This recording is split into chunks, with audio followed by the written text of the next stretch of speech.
Okay, we are live. Hello, everybody. Howdy, howdy. I'm sure I don't need to introduce Bob to anybody. And I'm pretty sure everybody probably knows. How it feels to build websites. I'm sorry. I was trying to bring the stream up. Sorry. Hey, Amber. Hey, Pam. There we go. Okay. So everybody say hi to Amber. I got to check something real quick, so give me just a second here. Everybody say hey to Amber. Hey to Amber. Hello, everybody. It's about the worst line I could be in. Jeez. Okay. No, we're not doing that. We're not playing all the cards. This one is feeling like being in all kinds of trouble. Oh. What are you doing? You're being naughty. You're being... She's about what a 10 cutie. weeks, 8 or 10 weeks. Yes, they're guessing she's around 8 or 9. But she's very sweet. She has the zoomies. She has the zoomies right now, which is why she's panting like a dog. Because when she's excited, that's what she... There you go.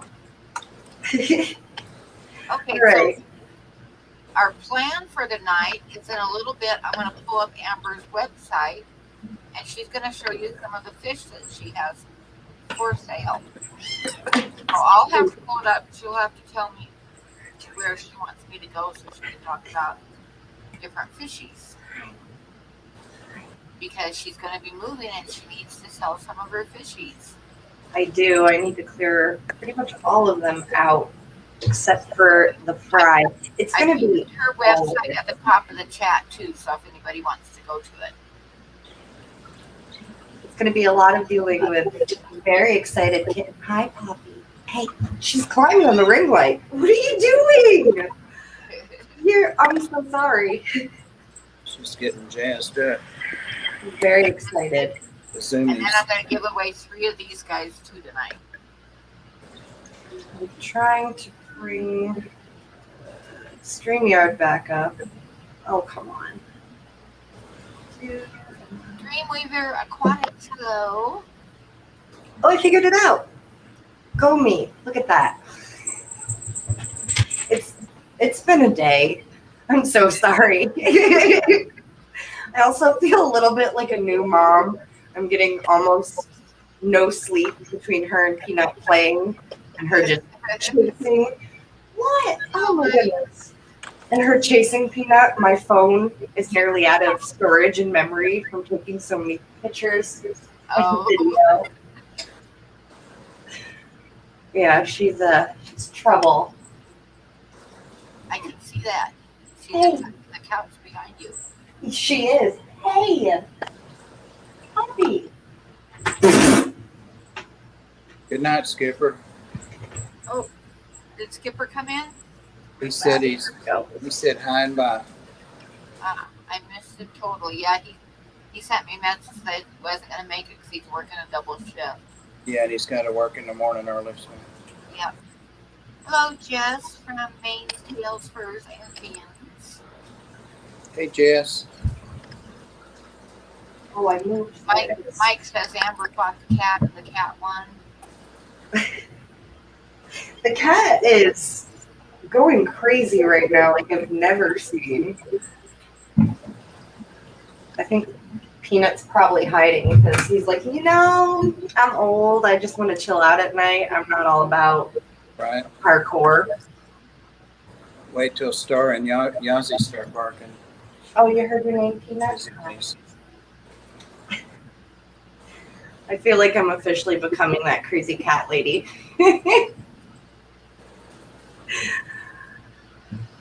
No, you got to have more than 2 cats for that.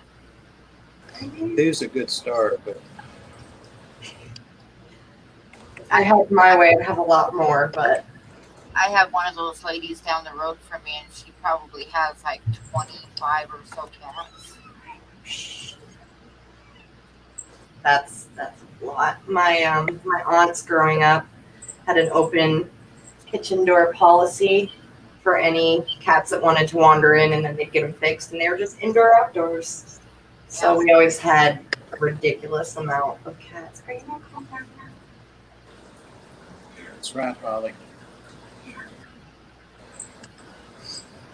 Okay. Go ahead. Yeah, I forget what live stream I was in, but somebody said something about they didn't have any cats or dogs or they didn't have, people were talking about cats, and they said, I don't have any cats because I don't think it's right to own an animal. And I'm like, yeah, you've never had a cat. They own you, 100%. Exactly.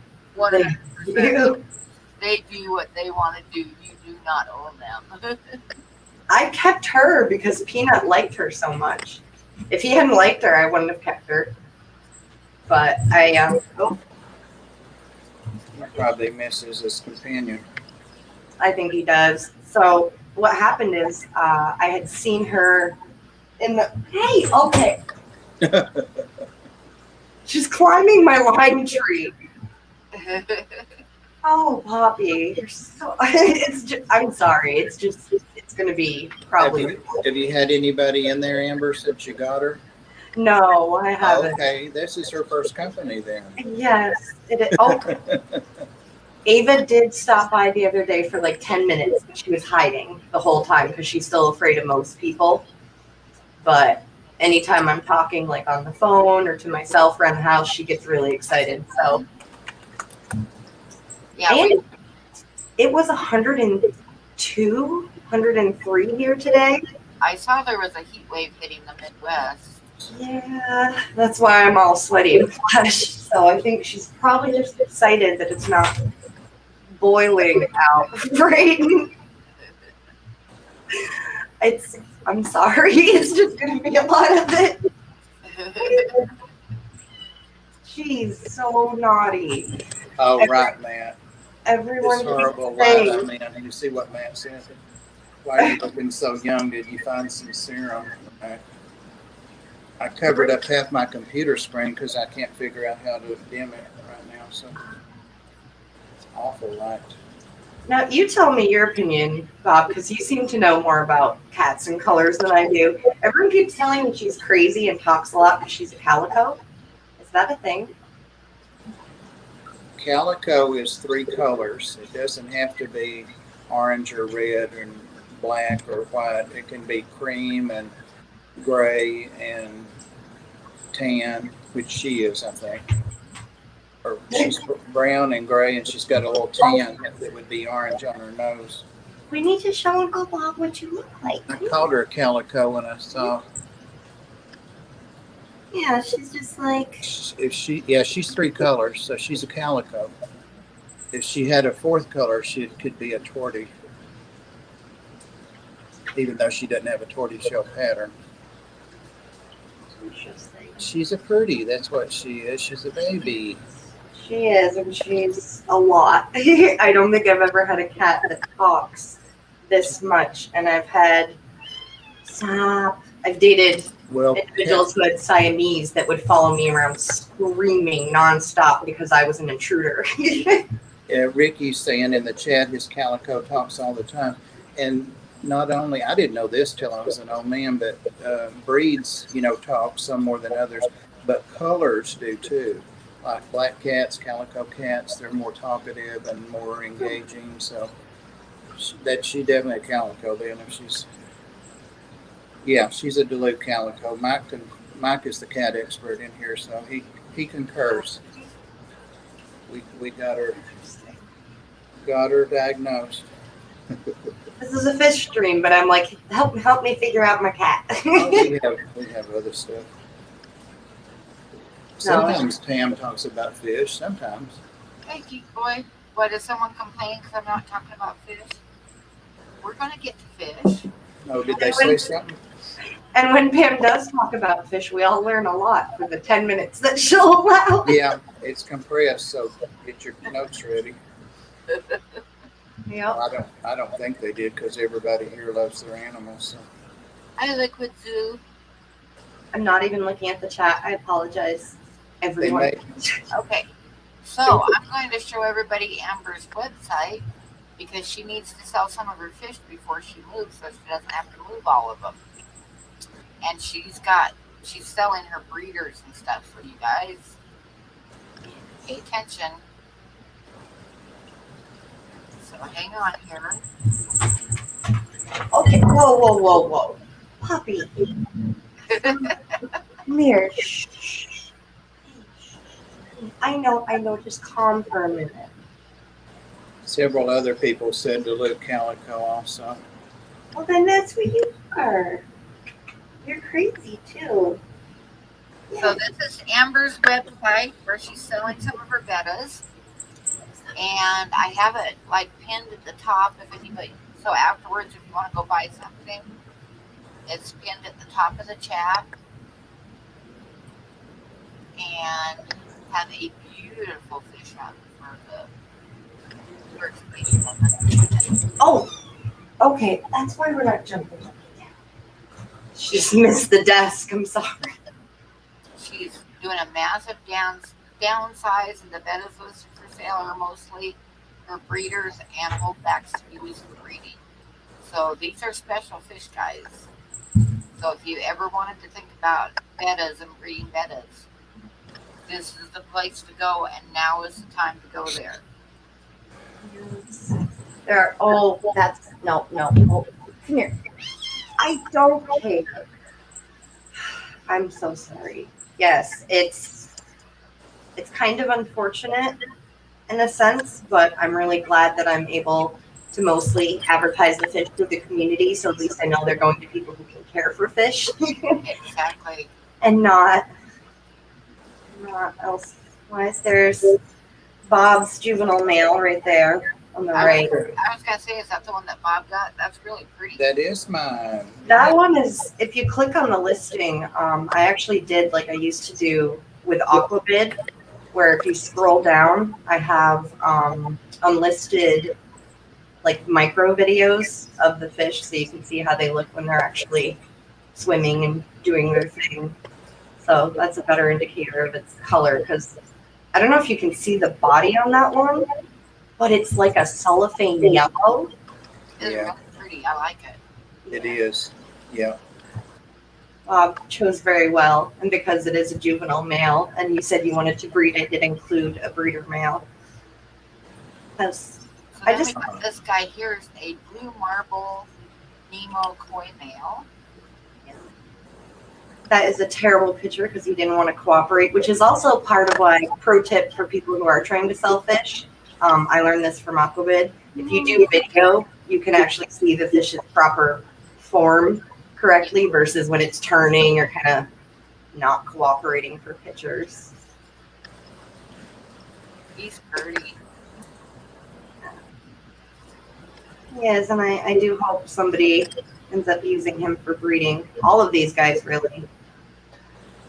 I'd like to see them used for breeding because originally, I'm assuming these are all babies that you've raised. yes, I bred all of these myself. The Nemo kois are either an F4 or an F5 generation, depending on which spawn, which means, for those who don't know, every time you add a number behind F, that means I have captive bred or personally bred these fish this many generations. Yeah. So, okay, no Poppy. Oh, come here. Where? Sorry. Look at these proven breeders, guys. Yeah. That cellophane male, for those two who want to see some of the fish on here just because they're interested to see the spawns I got out of them or even see them spawning, I have a lot of that on my Instagram because there was one point in time that I went crazy, absolutely crazy with breeding bettas, and I now have 13 spawns I'm throwing out from that. Which Wow. is like, that's why I can't bring any adults with me because I'm like, if I'm going to take giant bags of spawns of babies, I have to pick and choose. That guy's gorgeous. Oh, I like these. I love both of these. That guy's really pretty. The blue and white marble. Oh, he's gorgeous. This one's really pretty too. The Nemo. Yeah, that one's actually very interesting because he has a pink pearl scale to him. Yeah, you can kind of see it. Yeah, I was gonna see if I could breed for that. These are mostly my holdbacks. That's why the prices are a little bit pricier. They aren't that bad. Watching the chat.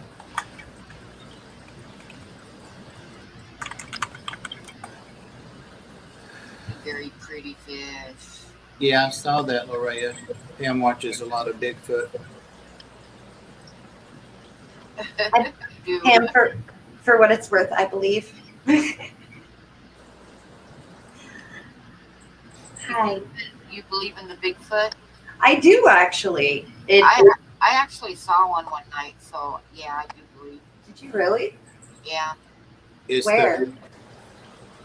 In between, it was when I worked in Cheyenne, and I got off work at like I would get off work between 11 and 12 o'clock at night, and I started home one night, and it's like over to get between Laramie and Cheyenne, it's like a mountain pass summit, and it was snowing really hard. And when I first got on the freeway, a damn semi truck almost ran me off the freeway, so I decided to take the back road. Well, the back road is about 20 miles of like rural houses here and there and stuff. And then you get to the national forest and there's absolutely nothing. And they don't plow that road ever. And it was snowing pretty hard and it was getting pretty wet. And I got into the national forest and I was like the only one in there, the only tire tracks in there.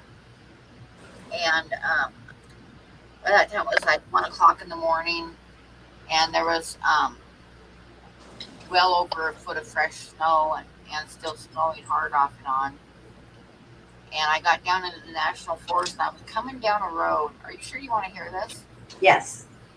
Okay, I was coming down a road and it's like a 2-lane road, but I turned a corner and started downhill a little bit.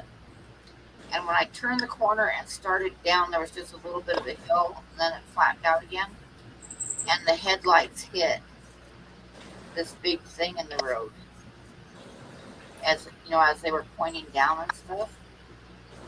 And I went into instant panic because there was no way in hell I could back up the hill in that snow. And I couldn't go over like 20, 25 miles an hour because the snow was deep, and I was making the first set of tire tracks in it. And all I could think was it was going to rip the doors off the truck. I locked them, but this was big. It was big.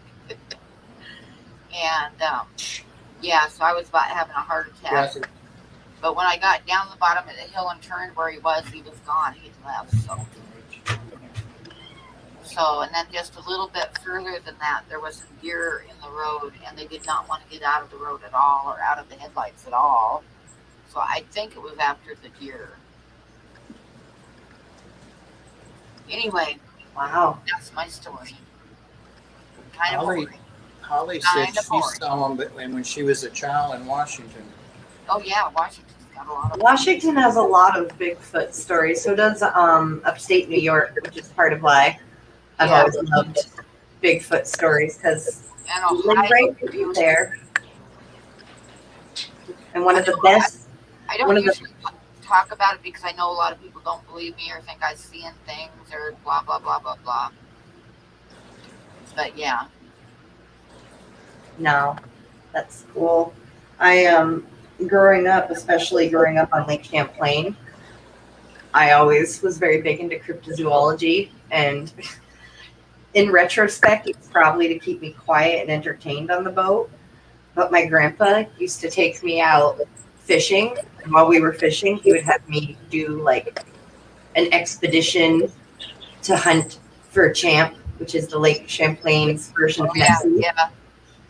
And I had graph paper. I was trying to draw out little like sea charts as like a 5 or 6 year old with no perspective of actual distance. So you can imagine how these things actually looked. I'm like, we've looked here, we've looked over there, which is somewhere on this side of the map. I don't know.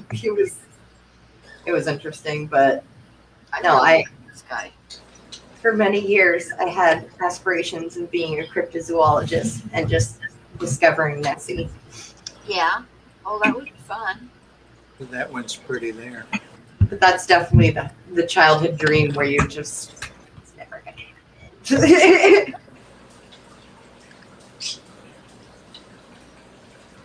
I was hoping to see. Pearl blue and white marble. That guy's pretty too. They're all pretty. That male right there to the left gave me one of the Nemo. Yeah, he gave me one of the biggest spawns of bettas I think I've ever seen in my life. Like, Really? there's at least 250 fish in that tank still. Wow. He did very well. I've learned not to give them names anymore because those are always the fish for me that end up dying of some insane, ridiculous, like, I know I put the lid on its holding jar when I walked out of the room and somehow it jumped and like knocked the lid to the side and ended up on the floor kind of deal. Or like 2 days after you name it, you look in and you're like, how are you the only fish I own with velvet? So I don't name them. But when males do really well breeding for me, I always feel almost guilty because I'm like, you did so good. You deserve a name, but I don't want you to die. I don't want to jinx you. This yellow is really pretty. Yeah. Both of them are.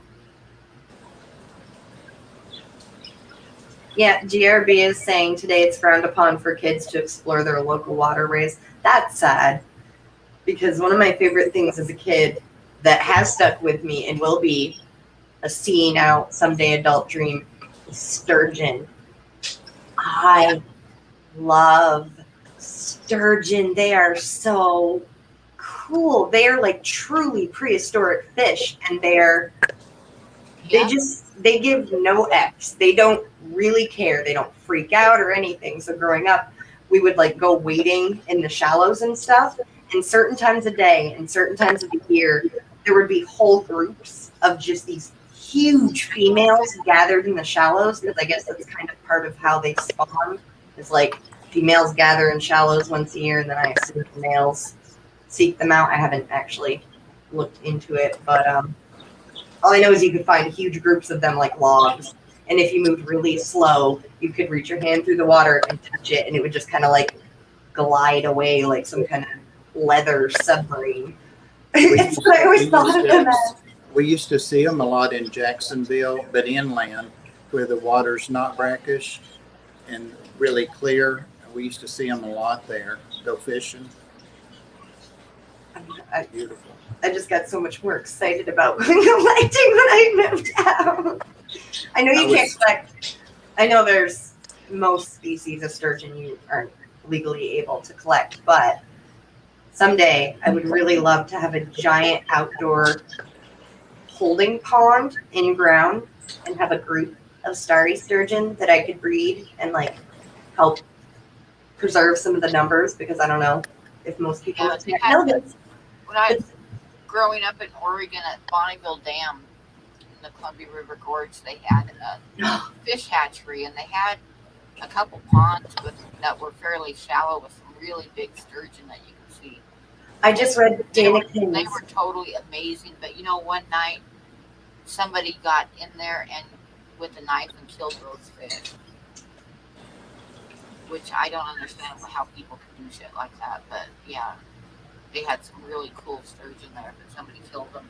I don't know if they've replaced them and have them more now or not, because I haven't been there for years. But I've become such a little kid about sturgeon. I get so excited about them. I don't know. I've always thought of them as swamp dolphins. Yeah. Because they're just, so yeah, I would love to breed starry sturgeon someday, just because they're, to me, the most interesting looking, and they are one of the endangered species, which I think most of them are on the list. Mike is saying his sister used to work with them in the Great Lakes in the DNR, I guess Department of Natural Resources. Cool. They're just such a neat fish. They are. yeah, they are. There's a lot of sturgeon fishing on the Columbia. And boy, when sturgeon fishing is on, and those guys are fishing, it's something else. It's like a line of people fishing, right? And they are dead serious. and everybody's got their spot. And if you get in there and get a spot, you'd better know how to throw your line out without getting near anybody else's, or you are like in trouble because those guys are dead serious about it. There's a local place called Charcoal Creek, and it's more up north. It's towards where I grew up, and it's about 15 minutes from the Canadian border. And it's known for having some of the best bullpout you can find, which are just catfish, but everyone here calls them bullpout. I don't know why. But they're huge, and it's so easy to catch them there. And there's one section that's like known, Poppy, no, that's known for being the best spot.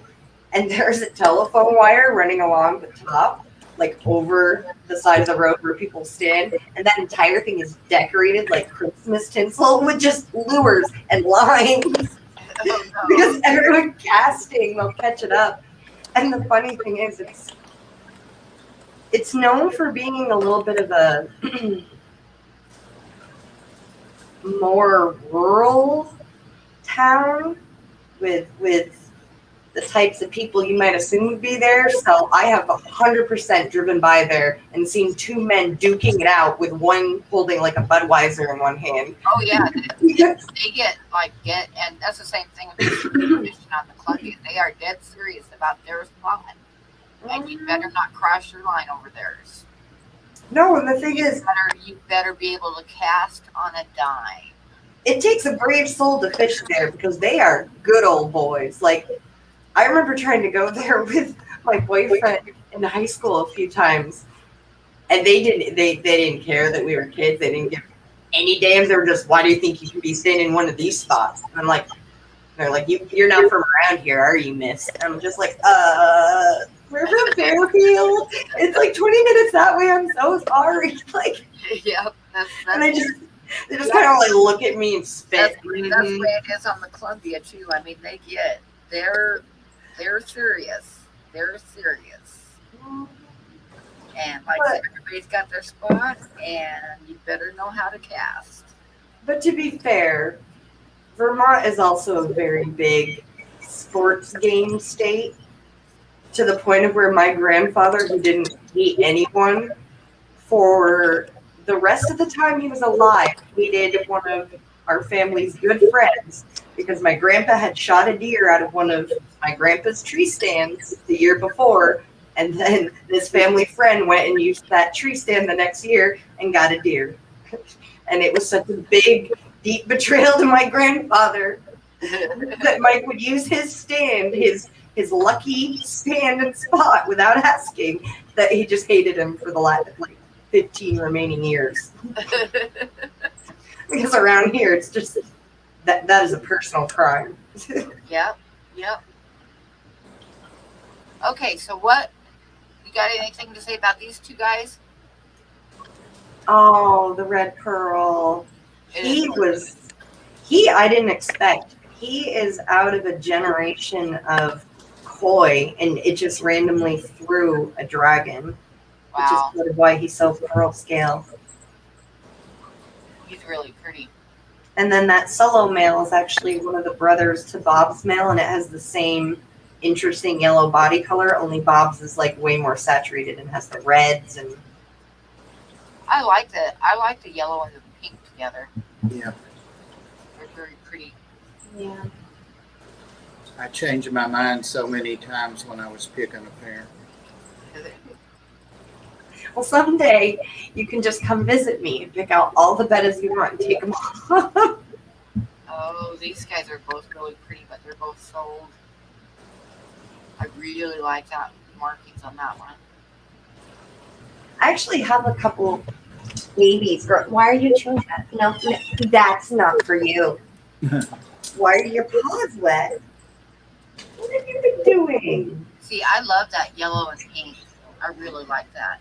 It's pretty. Now we're getting into females. And what I was going to say is with the Nemo kois, I have some really tiny ones growing out right now that when they're big enough, I can send you one if you would like. Oh, I would love. I'm a big fan of giving babies away when they're not sexable, because then in my mind I'm like, it doesn't matter. It's worth like $2. And then I get to watch it grow up. Yeah. Friends get to enjoy. I need to chill out. Hey. He's got a really cute girl. Oh, look at that red. Pretty. Somebody already got that one. Somebody got a pretty fish.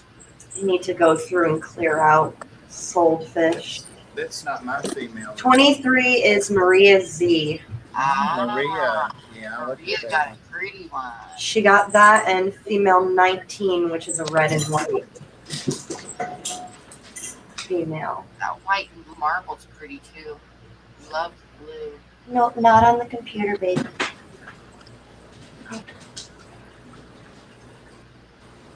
My scroll always does this. Oh, is that the one? My scroll will just keep scrolling without me touching it. Ooh, that one's pretty too. They're both pretty.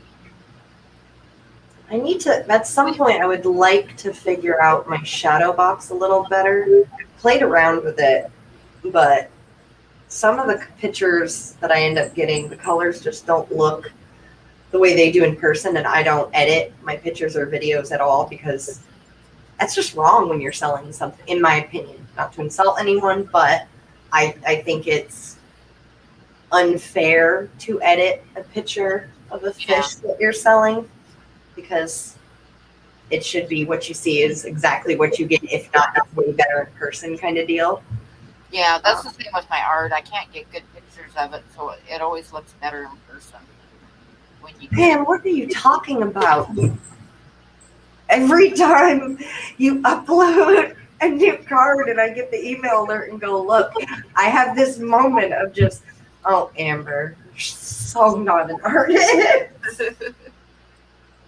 And then I just sit there admiring some random detail. Like every time you do an animal, the fur kills me.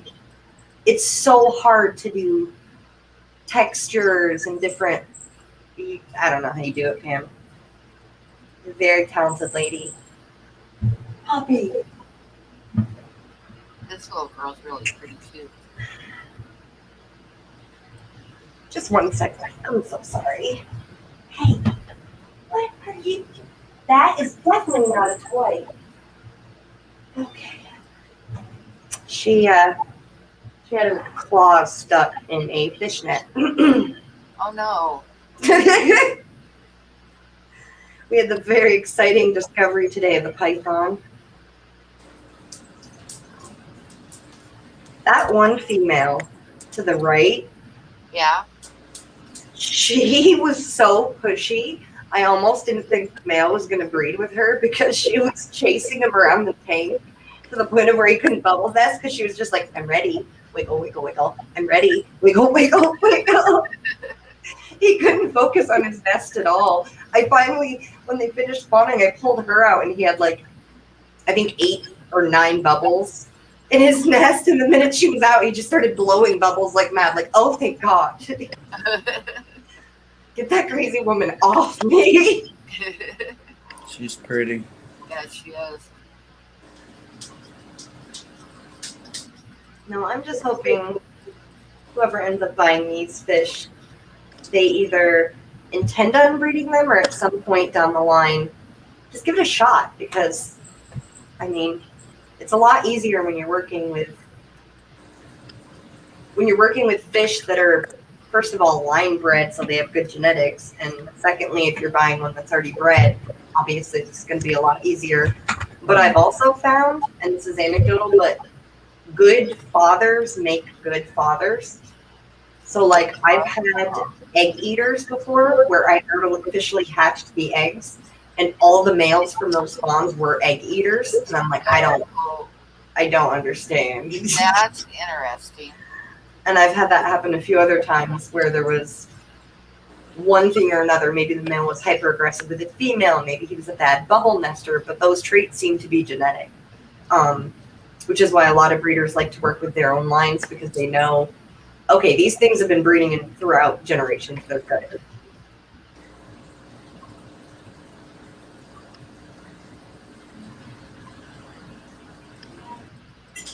That's one of the females I was gonna try with the male Bob got because she has that weird yellowish tinge on her.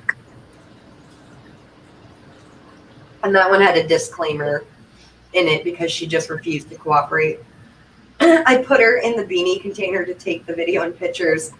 And she, if you play the video, she did that for the entire 30 minutes she was in it. Just hid in that position, slightly shifting half an inch every once in a while and looking at me. I fed her, I tried everything. So if anyone isn't interested in that female, I can take better video of her. I just won't put her in a beanie in a bright shadow box.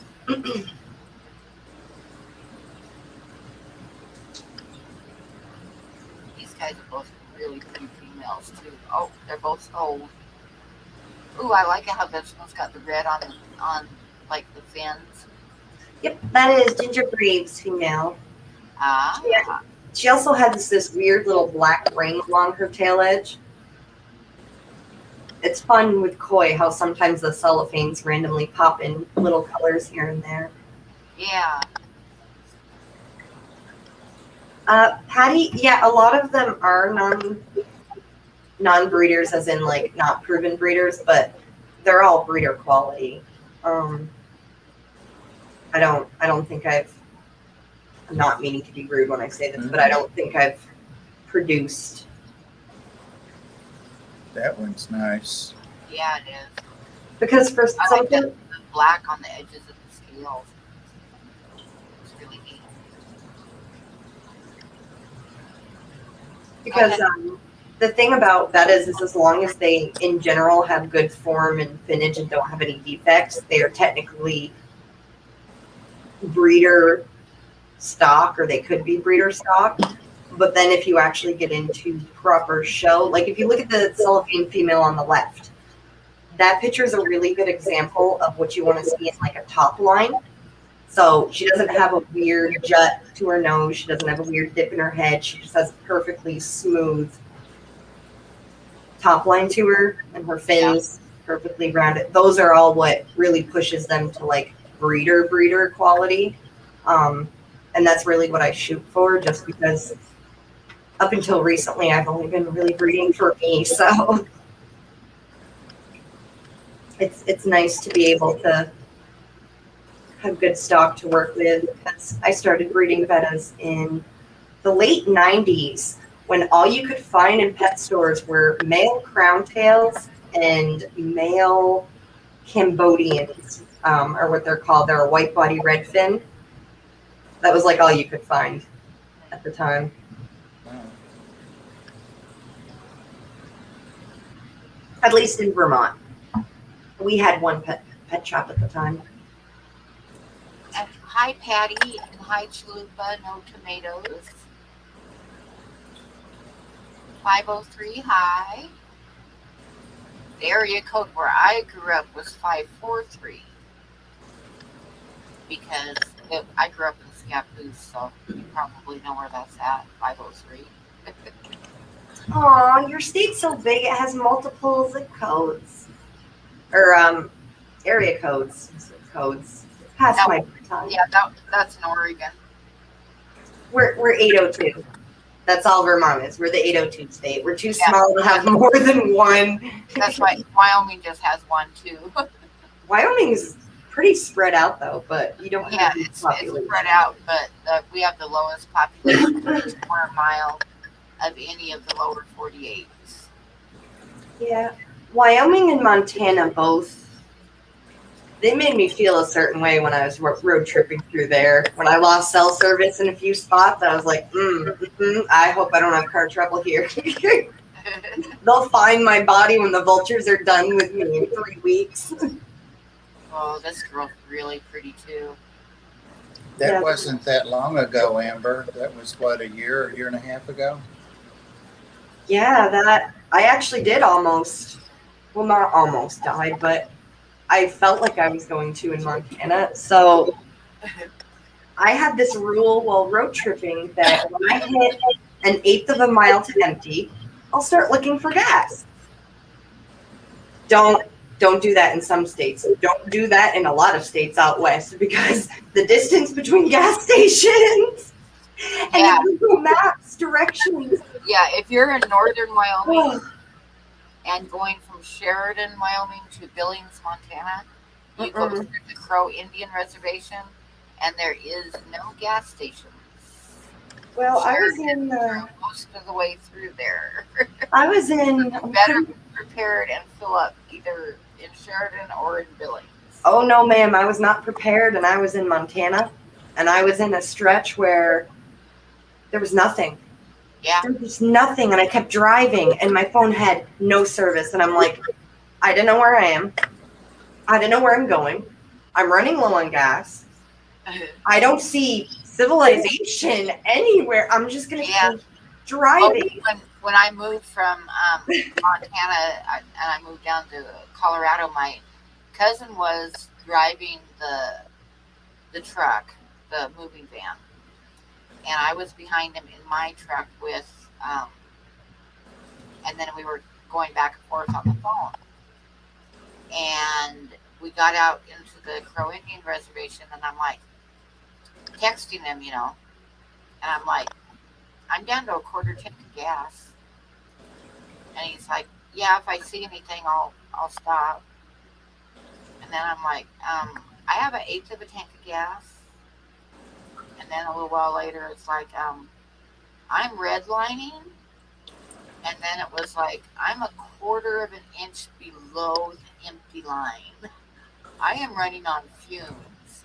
And he's like, there's nothing. There's every little sign for a town that we pass is no gas and no service. So we had to wait till we were almost into Sheridan, and we pulled into the very first town, which don't do that had a gas station, and it was like $1 more a gallon than anywhere else, but I was running on fumes. And I have a 15-gallon tank, and I put 16 gallons in it. That's how low I was. Oh man. So with my car, it has the thing where it tells you how many miles to empty.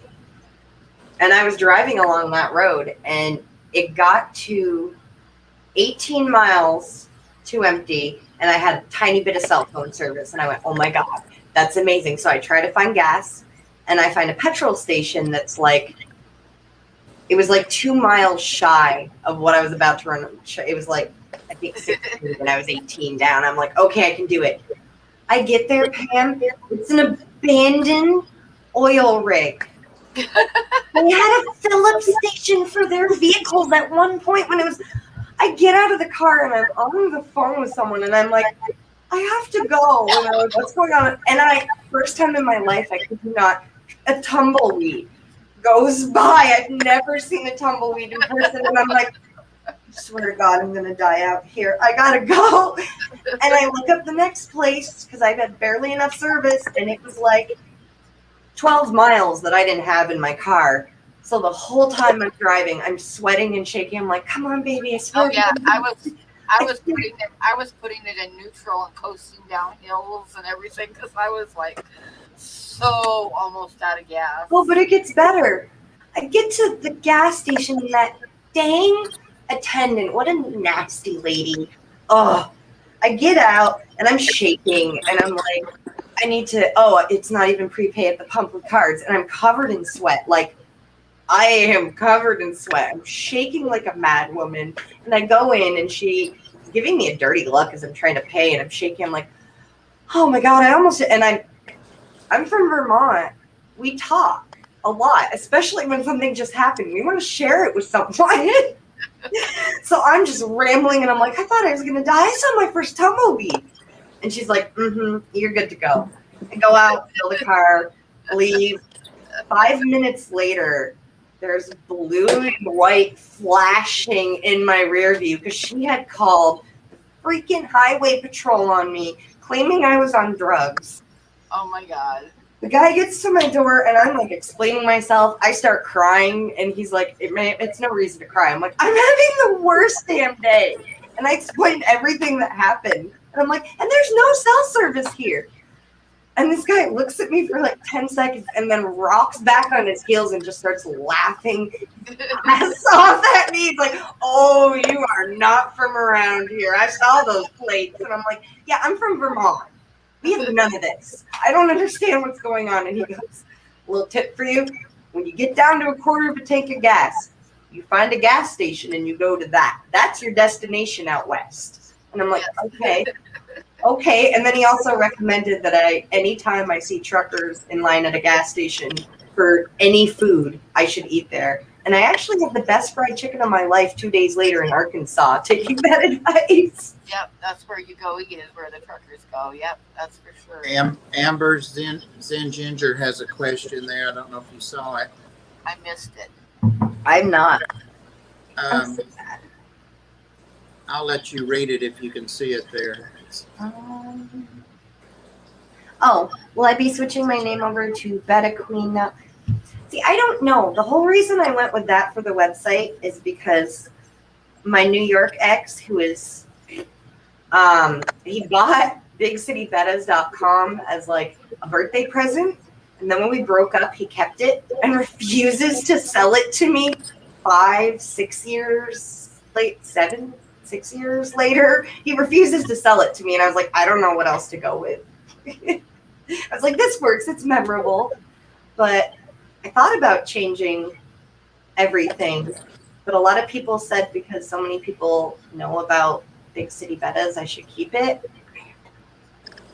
I don't know how to market. So I guess what do you guys think? What does everyone in the chat think? I don't know. Big City Bettas would have been good for your website, but if you can't do it, you can't do it. You know. You can't put it on the website, Big City Bettas? What do you mean? You can't use it on the website? I can. I just can't make it my URL. What about something like Big City Bettas, DBA, Beta Queen, doing business as Beta Queen? It's lengthy, but I don't know. Wow. How about Big City Beta Queen? Or I could just bite the bullet and have, GoDaddy contact him on my behalf with a different email address, and maybe he'll sell it to someone if he thinks it's not. I even reached out to him like a month ago to see if I could buy it back, and he was just a jerk about it. And I was like, fine, keep it. I'm sure it's of good use to you. Yeah, exactly. I really need that so badly. Oh, I see a question. Why don't we see more of the bettas with green in the US? And that's actually because green is a pigmentation that really doesn't exist in domestic bettas, and within wild bettas, it's specific to complexes that are not related to domestics closely enough to breed them. So like within the family of wild bettas, you have different subcategories known as complexes. And domestic bettas were exclusively created by mixing together different species within the splendid complex. And fish within the splendid complex cannot breed with fish within, the Unamaculata complex or any of the others. It's kind of like tigers and lions breeding, if that makes sense. Only the offspring aren't sterile. Does that make sense? Yes, it does. Like how lions and tigers can breed with each other and produce offspring, but other big cats cannot breed with lions and tigers and produce viable offspring. Like you'll never see a cheetah and a tiger. That's never going to happen. I like Steven's idea, Amber's Big City Bettas. Oh, I like that. That is Yeah, I like that. me too. That's very smart. Yep, I like that one. Which is not something I ever claimed to be. So thank you, Stephen B.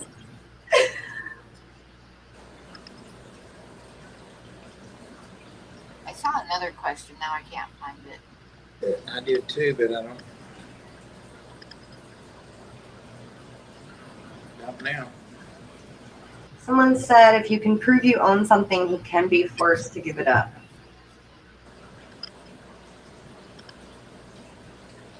Just do Amber's Big City Bettas. I just had a thought that I never thought of. I could contact his Italian mom. Oh my God. That's really mean. That's really mean. But I know she still likes me. And she's Sicilian, so it's Oh my God, yeah. that household. Oh, I was afraid of her for the first like 2 years of dating, even though she loved me. It was just like, I'm so afraid of your mom. He's like, why? She's so nice to you. She hates everyone else. I'm like, because I've seen how she is with everyone else. That's why. I fear the day I like do something to incur that wrath.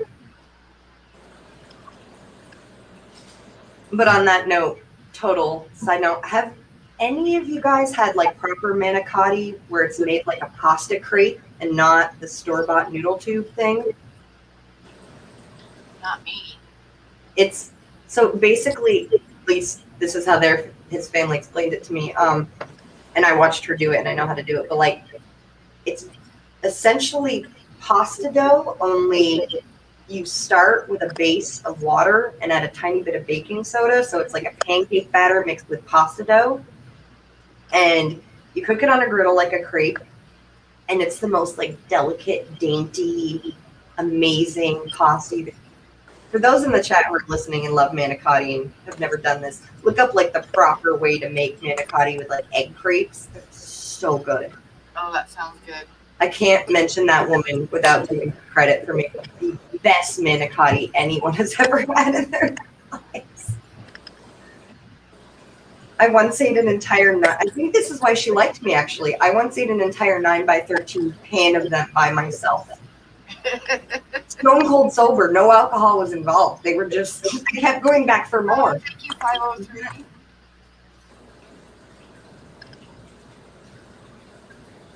Oh, someone knew me as Amber before Big City Bettas. That's a real good idea, Stephen. Yeah, I like that one a lot. Priscilla, una maculatas are a lot of fun, but if you can get into actual true vertigala, those are amazing because a lot of people claim that api api are the smallest bet in the world, which is actually, there's 9 smaller species at this point, but vertigala are the true small species and they're like literally half an inch. But they have dragon scaling like silver on their bodies when they flare. They're amazing. Priscilla needs more wild bettas. I really like this girl here too. Really like her a lot.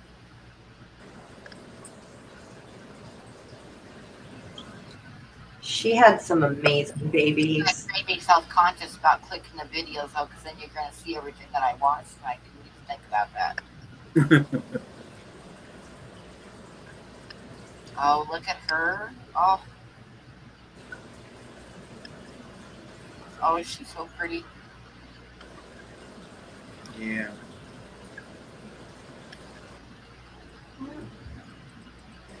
Oh, For all the years of mistakes I made breeding them. Because that's the thing. I've had a lot of people who compliment me on how easily I've bred them or how easily I seem to raise them up. And it's such a learning curve. I was breeding for 2 years. Like I say I started breeding when I was 9 because that is when I first successfully raised up fish and stopped killing them. But for 2 years straight, I could not for the life of me figure out how to keep fry alive. I couldn't figure out how to feed them. I couldn't figure out how to keep the water clean. Is that my female? At the bottom? I don't know, we got 2 sold out. I'm thinking it is. It's not sold. No, down at the bottom. There. Yes. Oh, they're sold, yeah. Yes. And that, I'm not meaning to sound braggy when I say this, but that is like one of the most perfect, it's one of the most perfect examples you could get of what you want to look for in a koi, particularly in Nemo koi. And that's because, take a sip. And that's because number one, a Nemo koi should never have black in it. It should only be orange, yellow, or red, which she is. And when you're breeding koi in particular, you want to look for less color on the body, because if you look at the female just to the left of her, she has a lot of color in her body, which makes her very pretty, but it increases the chance of her throwing, because she is getting a little bit of black on her, even though she's from a Nemo koi line. She's not show quality Nemo koi because of that. Her offspring are going to have a lot more color on their bodies and less patterning, unless you breed her to a male that looks like the female to the right who has less color on her body. So when you're breeding koi, just because the fish you're looking at doesn't have the pattern on its body, that doesn't mean it doesn't have it genetically. And that restricted coloring on the body means as it gets older, if it should color in, which a lot of people know, fish marble in as they age, kois get more color on them as they get older. She's forever going to maintain some level of koi. She'll never fully color in. And that's a trait you like to pass on in koi lines. Yeah, I was trying to imagine the offspring with the yellow and her, and I hope he breeds. He should. He comes from a really good line. Yeah, she's gorgeous. I mean, he should. If that counts for anything for him. She is an interesting breeding story. I actually got a double spawn out of her and her male that I paired her with, because I didn't know they had spawned the very first night I put them together, because he was being so sweet to her and she was still hanging around the nest, and like they were on the bottom rack, which when you're down there with a flashlight on the floor kind of looking to the back under a leaf, you're like, I don't see any, teeny tiny little salt grain sized eggs. So I completely overlooked a spawn, and then her and her male were spawning, and I filmed it, and I was uploading the video of them spawning to Instagram, and I saw a fry shoot by in the background. Oh, no. And I went, oh no. And I went over to the tank and I started looking really hard, and there's a fry there, there's a little fry there. Oh, there's still some in the nest with the eggs. Great. So one spawn tank I have right now probably has, I have a bigger spawn that has 230, 250 in it, but that's one spawn. And this tank, it's a 20 high, and it's got like 300 little fry swimming around in it right now.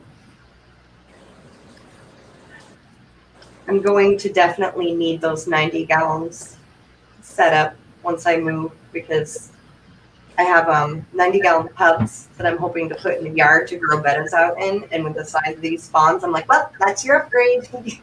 Yeah.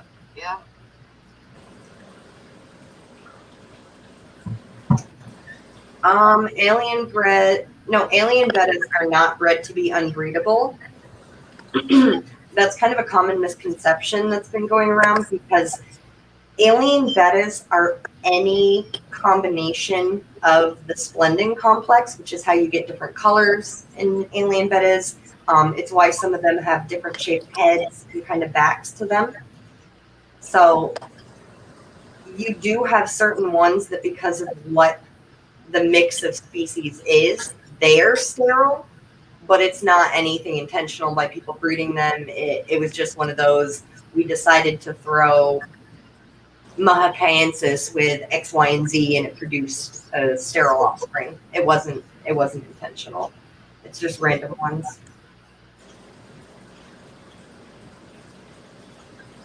Yeah. My issue too is not being able to see the betta eggs amongst the bubbles. I was just, it's not that maybe your eyes do suck, and if they do, I'm sorry for you. But it's not necessarily your eyes, because the way they look within the bubbles, it's almost like they're camouflaged. You have to look at them at exactly the right angle with the right, I find shining a flashlight kind of alongside of the nest and then slightly down and angled, you hit it at the right angle and they look kind of like tiny pearls. But other than that, they just blend into the nest. The easiest way for me to see stuff like that is to take a photograph and then blow it up on the computer screen. And look. That's smart. I don't get that clever. I've definitely spent like at least an hour laying on the floor with a male in the nest in the back, shining a light, being like, why can't I just see?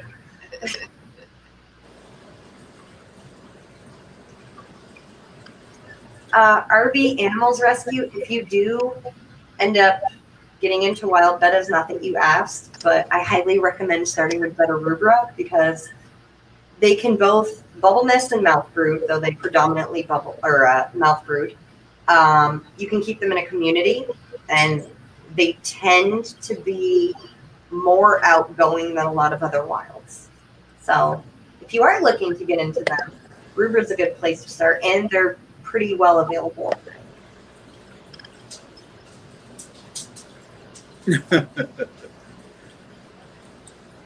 I know Bob just left. Red. You see it. Yep, I had a rough day. He said there's that big young guy again on there. He's teasing me. Zen said that's Pam. Amber, I know that it's a whole 2-hour conference thing, but can you kind of get highlights of what makes beta show quality? Sure. And I am good. I might lose my voice a little bit, but that's just, it's one of those things. It's also been a long day here. I've never shipped anything with spines. And Monday I shipped a bag it was quad bag, but it had a catfish in it. And yesterday I got the phone call from the Nashua distribution center that a couple boxes were soaked. Everything was fine. It wasn't an issue on my part. It was just so. No, I'm a little bit tired, but I'm here. So show quality bettas. Well, to start, what you would look for is the body. So like I was saying with that one female before, you want to have a good clean scoop to the head, a clean kind of line through the back. The belly shouldn't be hugely bulged. It shouldn't be sunken in. Another thing to look for is if you can see the fish in person, you want to look down on it. It should not be shaped like a tadpole. I find a lot of bettas nowadays are unfortunately kind of underfed in a sense. It's almost like people are feeding them the wrong food. So by proxy, they're afraid of overfeeding. So they underfeed. And you end up with a fish that kind of looks like a tadpole. And that's just a fish that's never going to do well to breed. It's never going to do well in the show. It's just going to have health issues. So you want to avoid that. To be true show quality, the fins have to be of a certain angle and percentage to that angle. All of the rays have to be completely straight. And depending on which like tail type you have, it should only branch off twice. It shouldn't have multiple branching. So until the IBC changed it, rose tailing was actually considered a genetic defect. Really? Yep. Because basically what rose tailing does is it's a continuation of the ray tips. It's elongated and multiple branches. And Betta's rays are actually, it's nerve endings, tissue, and blood cells encased in basically calcium deposit or bone. So it's kind of like your cat's toes, how some people have them declawed and it's taking off part of the actual bone in it. The rays are bone. It's just hollow bone. So they become very fragile due to the multiple branching and break, and it's why it produces that ruffle, but it's also why when they hit 1.5 years, 2 years old, you're going to see them bottom scooting and they don't really want to come up from the bottom or swim fully because it's so heavy. But so you want to look for straight rays, the proper number of branching depending on the fish. Another important thing is the gills. You want to make sure the oviparculums are a perfect circle, like a half circle, but you want to have that perfect curve to it. If they have any straight edges to it, almost like a square looking edge, that's not correct. The gills themselves shouldn't be over bulgy or puffy. Nowadays with overbreeding, you do see a lot, particularly half moon, where they have almost poofy gills underneath the oviparculum, where it sticks out a little bit. You don't want that. The scaling. This can be a pain in the butt to look at, but this is something that they take a lot of marks off of. With Bettas scaling, you want all of the scales to look like they're in a line. So you want little lines and rows of scales up the side of the Betta. If there's irregularity to it, if they don't look like a line, if you have some scales that are bigger than others, those can first of all be disqualifying. And secondly, enlarged scales can actually later on in life become a tumor. So that's something to look for health-wise too. Which is why which is why the scaling on Bettas is so important. And I can't off the top of my head remember the numbers, but it's something like in the 20s, I think. They have a specific number of actual lines of scales to them, and it's how we identify specific species of wilds. But with domestic Bettas, all Bettas should have set number of scales unless they have double tail in them, because double tailing produces a doubling of the body essentially. People don't realize it, but it's not the tail being split. It's actually, and if you look at double tails, you can see it in the body. It's literally two essentially spines to the body. Like if you look at the fish itself, that's why their backs are huge and weird, because they've just been bred to a point where their bodies are like elongated the wrong way. They are intended to have 3 extra lines of scaling because of that. And then from there, you would look at the eyes. So you would have already assessed the health of the fish by making sure the eyes were clear and bright.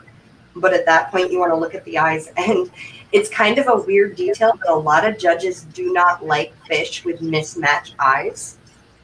I don't know why that is. I find it adorable when you have one Betta with like a just solid black little button eye, and then their other eye is that little like white circled pupil eye. I think it's super cute, but judges do not like that. I have found, and it's a trait you can breed for, they do like blue-eyed Bettas. If you can bring a blue-eyed Betta to a show and it has really good form and finish, you're at least getting marks, if not walking away with some type of title. What other traits? Another note within the fins, the ventral fins, which are the 2 kind of hangy down ones on their belly. And I'm not explaining that to Bob and Pam, just for those in the chat who don't know the specific fins for what they are. You want to have those to be perfectly straight. They should be equal length, and the tips should only branch twice. So if there is any split, it should just be one, and it should look like a tiny little Y. That's one detail that, again, some judges are picky, some judges aren't. But Hi, Ty. that is Hi. the main thing to look for is straight rays, clean straight lines on the body to like condense all that down. Straight rays, clean straight lines of scaling on the body, matching eyes. And the other one too would be, if you're truly looking into showing your fish or a fish and you're looking to buy it for that reason, look into what that specific tail type requires for a degree. And by that, I mean a true perfect half moon is going to have an 180-degree spread. No more, no less. If it has less, it's considered a delta. If it has more, it's a super delta. I don't know. Don't ask me. I didn't make up the rules. It's silly to me, but this is all really, really important with breeding and showing, and it's part of why I don't show, because it's just so much nitpicking when, for me, these are all things I breed for in my fish and traits that I look for in my breeders.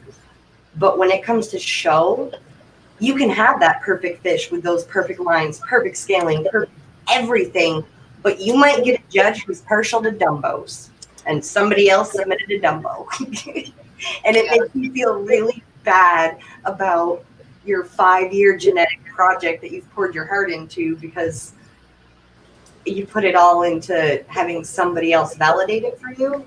So Yeah. I don't like showing because of that, but I do like to follow show standards because, as Yeah. silly as they seem, Well, it's, a lot of people are going to want those fish if they can show them, of course. So it sounds like the judging's pretty objective or subjective, not objective. So the IBC is, it's, yeah, it's a very well-meaning organization with a lot of very talented, well-meaning individuals.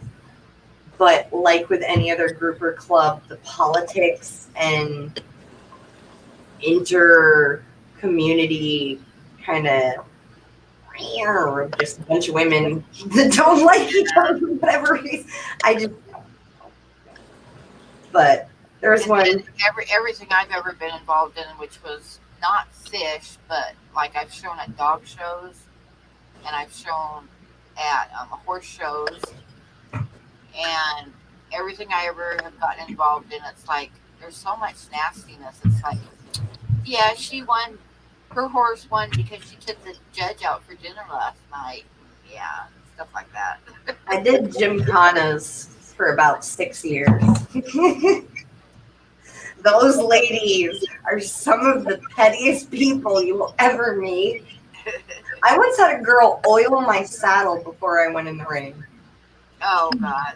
Dumped a bunch of oil, a bunch of oil on my saddle. And the whole time I was just side to side to side. At one point, I'm pretty sure my horse was wearing me as a belly girth. Like, equestrian Tanya Harding. Damn. yeah, pretty much. Well, she had family money. Like, so I did chores at a local fish farm, a local horse farm, Big Red Morgan's, and I did work for them and gave lessons in exchange for having a horse, and they would help drive me to shows, and I had used tack, and this girl had like one of those horse trailers that you can drive. Like, it wasn't even towed by something. It was like, Yeah. yeah, no. Have like a little apartment inside of them, just about. Yeah, those are nice. Everything else, yeah. Yeah, she was one of those girls with the saddle with like all the prizes and little buckles everywhere. And I'm just like, hey, my bighorn cost $200 and I worked it off in hay money. Different worlds.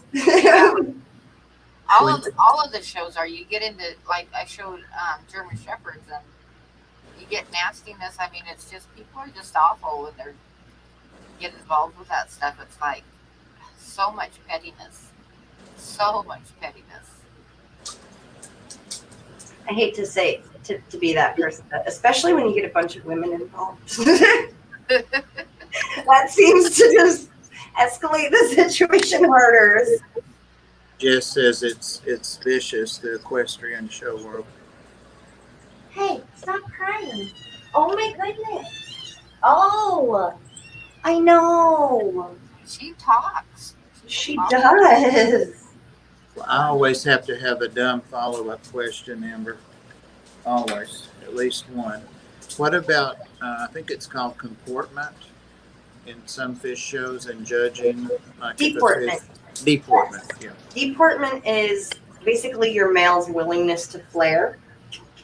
So a lot of people will flare train their show gunners, which is where you pull the male from his spawn and isolate him for a couple of weeks. And then you start, some breeders use these, hi Peanut. I have both of them here now. This is lovely.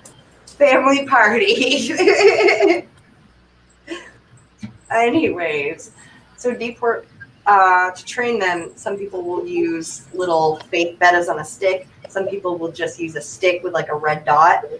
Some people use their fingers, but it's essentially, if I put something up to the side of the glass, my fish flares and shows his bettiness. And that's something breeders want to see because that's what they were originally bred for, was their tenaciousness. Right. So deportment is just their willingness to flare off. Who was that girl that used to do a lot on showing bettas, Bob? Her name was it Gina? Inglorious. That? Inglorious Bettas. No, I watched her too, Wait, was she the one? There was one in California that was always involved in the Bettas shows and stuff with Reggie. And one time, Corey stopped by to see her, and Jan. Yep. That's Jan. She's in Seattle, though. oh, Seattle, okay. Yeah. I'm pretty sure it's Seattle. No, San Francisco. I'm sorry. You're right. Yeah, she was. I was gonna say no. She was in California because he stopped when he was going through. It's past my bedtime. My brain cell, my one remaining brain cell is trying so hard for you, Pam. Yep, I used to watch everything she ever put out because it was pretty cool. She actually got me into wild bettas, and I wanted to cry because my first ever speaking engagement on bettas was at the San Francisco Bay Aquarium Society, and Jan's a member, and she went, and she was like, I mean, at least she said she was very impressed with it, and I did a great job, even though I was nervous and I had literally no like pictures or video with me. I was just there to talk about fish. I'm not a professional, so that was a big deal because she actually got me my first breedable wild bettas because the first pair I ever got was 2 males, I'm like, oh wow. and that went very well. Yeah, I remember she had some wild bettas too, and she had a bunch of jars with them. And I think to like train them to flare for the show, she had like cards in between the jars, and she pulled the cards out. So Yeah. they would see each other for a while. Karting is a good way to get them to flare at each other and get exercise. But why? Yeah. Oh, we are not biting my laptop. She just started chewing on the corner of the screen. Oh no. Oh, you're terrible. No, No, bless her. Buddy's sleepy. Amber, She what order are you setting up all of your aquatic section at your new home? Tanks, So tubs, or what? it's going to be an interesting endeavor because the house I was able to get it needs love on the inside. From what I've heard, the last tenants were struggling a great deal with their drug habit. So they had a local company go in to clean anything that might be like hazardous or dangerous, but they're gonna pay me for the materials to paint and clean. So when I first show up, it's gonna be unloading the U-Haul onto the screen porch, setting up a rack, a wire rack, and 10 gallons to temporarily put things in. And then I'm going to set up the 20-gallon yard tubs and put my betta spawns in those. All the non-betta fish I have are going to go in those 10 gallons. And then I'm going to have to go in, paint, clean the house. And then I get to start setting tanks up. And I think I'm probably going to set up, after the porch, the Bashir's tank. Oh, she's fallen asleep. No. I'm going to set up the Bashir's tank because they're my biggest fish that I'm keeping, and I don't want any issues with them. It's going to be a slow process too because to buy substrate and get situated in the house itself needs a little attention before I can even really move my stuff in. But hi, You'll get there. what are we doing? No. What's she getting into? She wanted to climb on the tree again. It's not a tree that can support her weight, and it's my favorite plant. It's a kaffir lime tree, which is a Indonesian variety, and you use the leaves in curry, which is why I've grown it. And everyone said I would kill it, and I've kept it alive for 3 years. So Poppy, no tree. The Swamp Cottage Betta Farm. I keep referring to the house. I keep calling the house the Swamp Cottage because the St. John's River butts the back of the property. And then directly up the street, there is a wetlands, marsh, and 2 alligator crossings, which is according to the realtor, why all of the houses in the neighborhood have chain link fence, including the driveway. They just have gates because apparently, literally, a gator will just wander up your driveway. Which, not to sound like the biggest dumbass in the world, but I would be so excited for that. I would not go outside. I'm not that stupid, but I would be pretty excited to look out and be like, oh my God, that's a dinosaur. And I did say that no.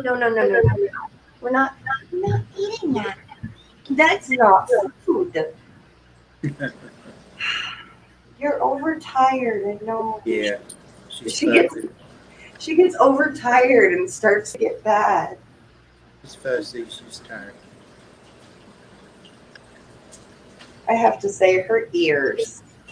These ears just kill me. I don't want to look. No, okay. You want to snuff? Feel like a new mom. I am running on no sleep. It is constant. It is constantly you. Hey, do people have some questions? Hey, I don't care. Well, you guys think of questions. I'm going to give away one of my bear prints, a little bear print thing.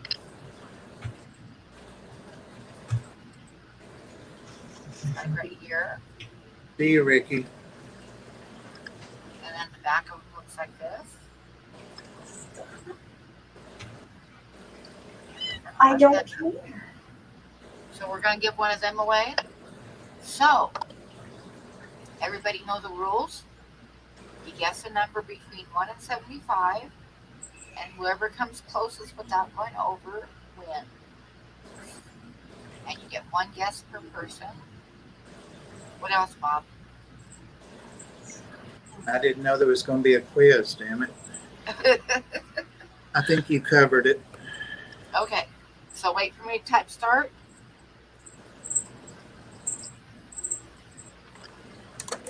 I pull up the winning number on a random number generator, so I have no control over it. And one guess per person. One guess per person. It doesn't matter where you live. I can send it to you. Jen said that. Yeah. Amber, you want a number? I'm sorry? You want a number? No, I'm the guest. I don't do that to everyone in the chat. No, you get what's your number? I'll put it in. 6. If it hasn't already been claimed. Bold. Oh, honey. I got mine, Maria. Thank you. I think I did. Yeah, you did. I see it. Number Yeah. 41. Calm down.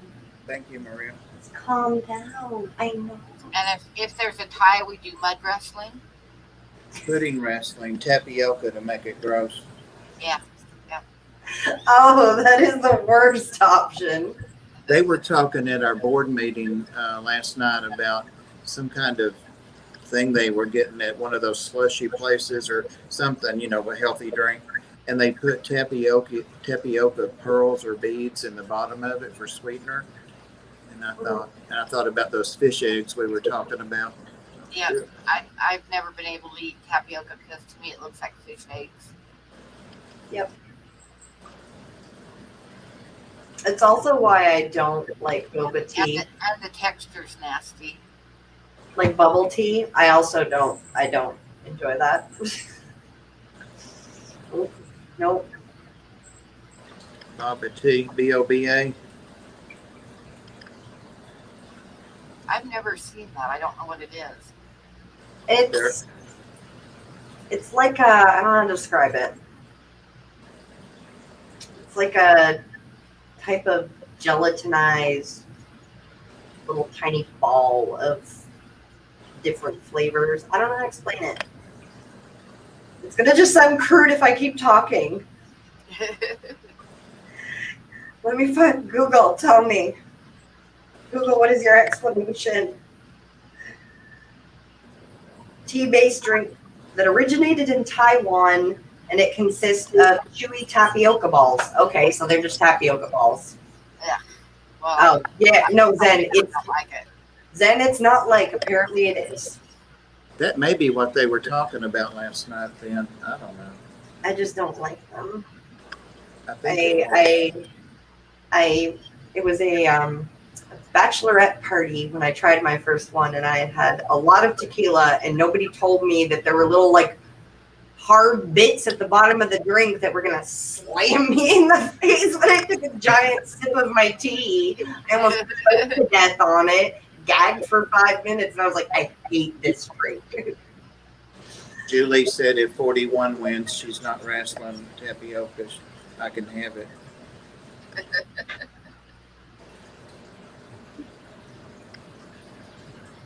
I don't know that I've ever actually even given tapioca pudding a chance. I can't get past the looks and the texture. I can't eat it. Which is weird because for as much as that's what puts me off about it, I love rice pudding. Yeah, me too. Which you'd think they'd be too similar, but No, tapioca looks like fish eyes or fish eggs. I mean, I've seen some gross consistency rice pudding in my day, though. I think in general, pudding is just one of those things that can go either very well or horribly wrong, unless it's those little like Hunt's packets, in which case it's kind of just like riding the middle. You know which ones I mean? The little like 4-packs. Sharpie says he thinks he'd actually rather eat frog spawn than tapioca. Probably a delicacy somewhere, John. Actually, let's see.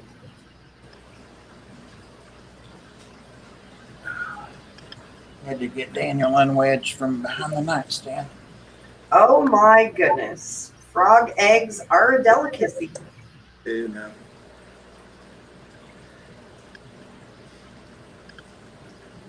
Oh, there's Good fish. Oh. Nope. Nope. Exactly, Mike. I can't get past the looks and the texture of it. Blech. Yeah, then don't look up what cooked frog eggs look like. Oh my god. Are the little froglets moving in them already? The tadpoles, or No, it just looks nasty. Why would you eat? Oh, there are a lot of things that I often ask myself. Why would anyone? Oh, that's too close to they axolotl. have a delicacy called boglog or something like that. I forget. Oh, foie gras, which is a fattened goose liver. No. This is different. This is like you take a chicken egg that the chicken is half developed inside the egg. Oh, balut. Balut, yeah, and then you bury it in the ground for like 3 months, and then dig it up that's- and eat it. That doesn't even sound sanitary. I No. wanted to. That name sounds like a doctor's diagnosis. But I love pretty much everything Everybody about got their number in? Someone type stop. what? Someone type stop. I love most things about Asia, and those are the Asiatic species are what I love best, and I've always wanted to go collecting there. Asian cuisine both excites and terrifies me. There are a lot of components that I'm just like, I'm not going to judge you for consuming that, but I personally don't think I want to eat that. Like, I don't, and I'm usually I'll try anything once. Some things I don't think you need to try to know that it's gross. Just We have number 8. Oh my God, Amber might have won this. no, it would be Greek boy because he did it first. I noticed that after I said that. I was like, Amber Bernard, you don't read. Okay, what does everybody say, my mods? Did you go back up and look? We got number 8, so anything below 8. Yep, we got Geek Boy and Amber at number 6, and I think that is it. So, Geek Boy and Amber, send me Amber, I don't know if you want to wait until you get moved before I send it to you. Oh, I don't get to beat somebody in tapioca wrestling?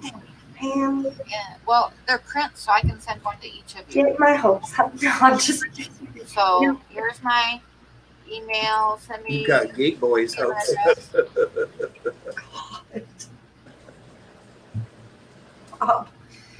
Oh, no, I think the new place, because that would be such a nice housewarming present.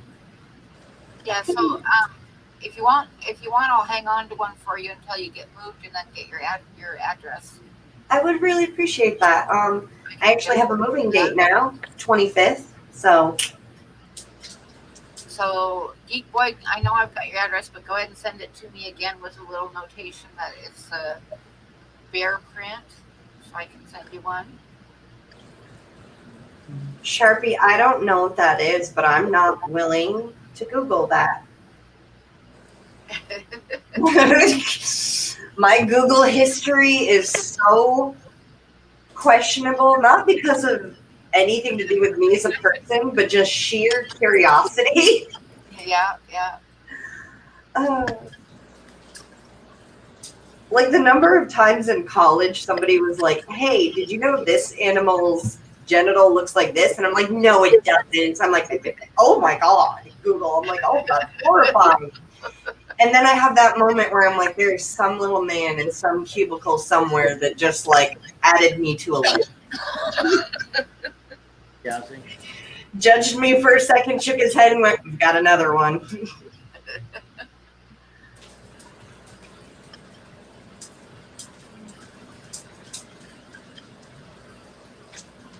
Oh, they're both passed out in the hallway. That's excellent.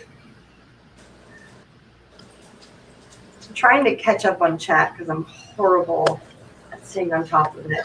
Speaking of mail, some of you should be getting a mail anytime now, and some of you are going to that have been waiting for a long. Everybody's been waiting for a long time. So I haven't been very good at mailing stuff, but I was going to go today with the rest of it, but I'll go in the morning with the rest of it, so everybody will have their stuff come in here pretty quick. I am horrible about mailing stuff, Amber. I am just like, I don't like leaving the house. I'm good at mailing stuff. I am, for someone who's many times, I ran an Etsy shop, for God's sake. I am the worst about tracking info and email confirmation, and I'm trying so hard to stay on top of that these days. But it doesn't help that when I went to the post office, the 2 trips I made in the last 2 days, for some reason with my business account, he's like, so we're going to, this box is going in a separate payment, this one's separate, these 2 are together, these 3 are together, and I get like a stack of receipts from the guy. And I'm not meaning to like be rude when I say this, but he didn't underline or circle or highlight or point out any of the tracking numbers at all for me. So it's just like, oh, that's sitting there like, they don't always circle the tracking numbers on mine. Yeah. I wanted to be a jerk by saying that because that's what they've always done in the past. But this guy was just not having it. And when I came back in yesterday with boxes, he was just like, you again? And I was like, yes, me again. And I'm also here to pick up some boxes that I had an issue with. Oh my God, there's one lady at the post office that does not like me. I have no idea because I've never met her in my life before. But she does not like me. And I went in, I was so pissed one day because I took a painting in the mail. And on the value of it, because I was insuring it, because it was sold, I put $2,100, right? Mm-hmm. And she looks at me and she's like, you know, if something happens, they won't just automatically write you a check. You have to prove that it's worth that much. And I'm looking at her like, you bitch. You know, I can prove it's worth that much, and I can prove I sold it for that much. What the hell? I mean, she was just downright rude to me, and she's been rude to me every time I've been in there since. I mean, you were nicer than I would have been.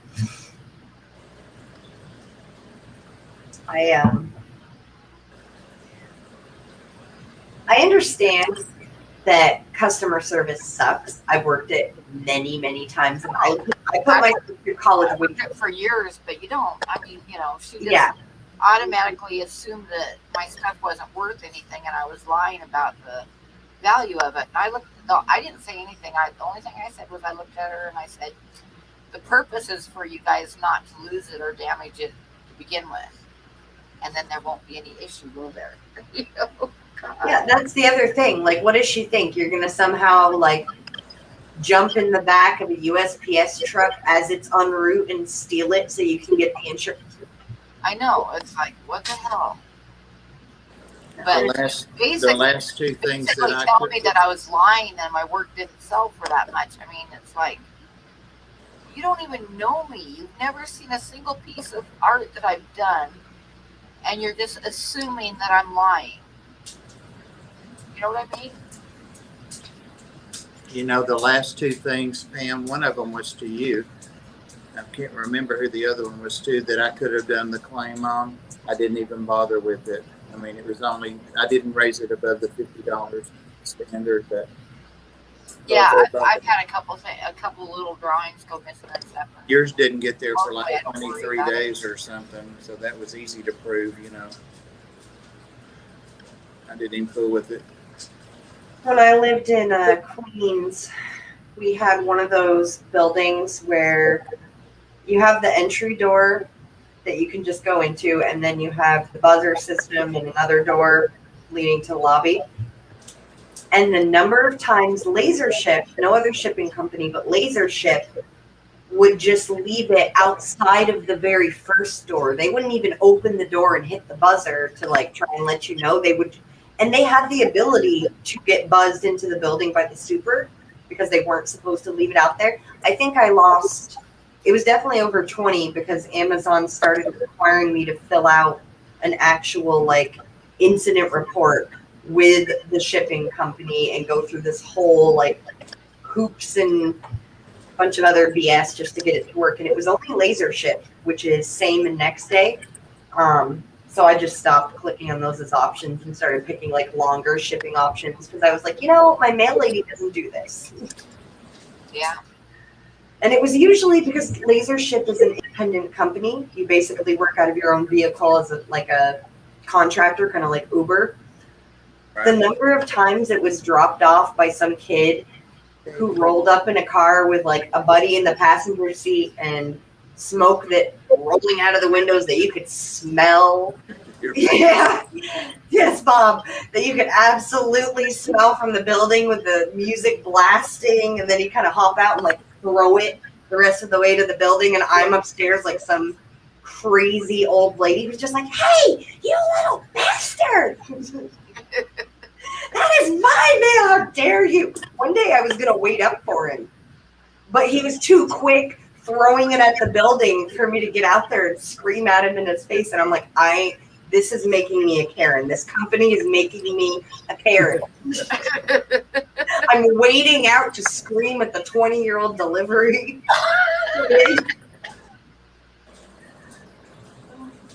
Sad. If someone can duct tape a banana to the wall and charge $100,000, a fan picture of a bear butt should be worth millions.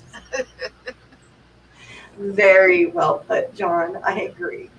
Yes, Patty. Hate LaserShip with a passion. Their company is terrible, and I doubt they've improved. And the thing is, it's such a tantalizing option, especially being a girl who came from living in a town her entire life where the only delivery you had was Domino's, and that was between 6 and 9 p.m. and only within a 5-mile radius of Domino's. Oh, God. So, Bob. We have that here basically. I mean, you can get it a little bit longer hours than that, but it has to be within like I live just right outside of town, and a lot of places won't deliver to me. But going from that to being like, wait, I can get my Amazon stuff delivered in 2 hours because there's a warehouse on third. Are you kidding me? It was just so tantalizing, but I knew after the first 5 times it was going to fail me, but I just kept going for the longest time because I'm like, it's going to be here today. And then it would show up, and I'd get the notification an hour after he left it, and I'd go down and be like, it's not going to be here today. I just thought to remind you, Amber, about the tracking on the Bettas. The tracking number. Yes. I'm going to set that on my phone. I meant to do that before we got on the stream, and then I don't even know what happened. Well, if they show up on,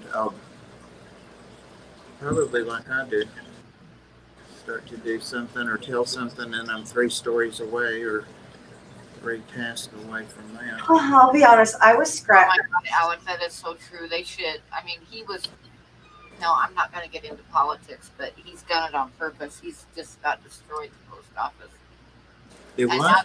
now they got a big thing going where he's been like diverting business away from the post office to his family-owned shipping businesses.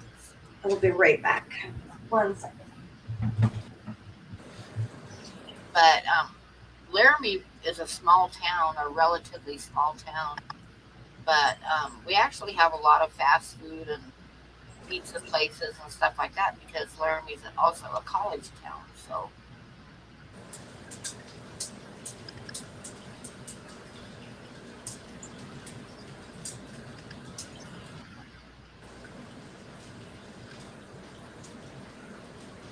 I'm refreshing my desktop.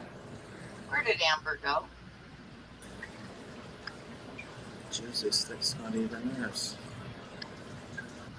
She said I'll be right back.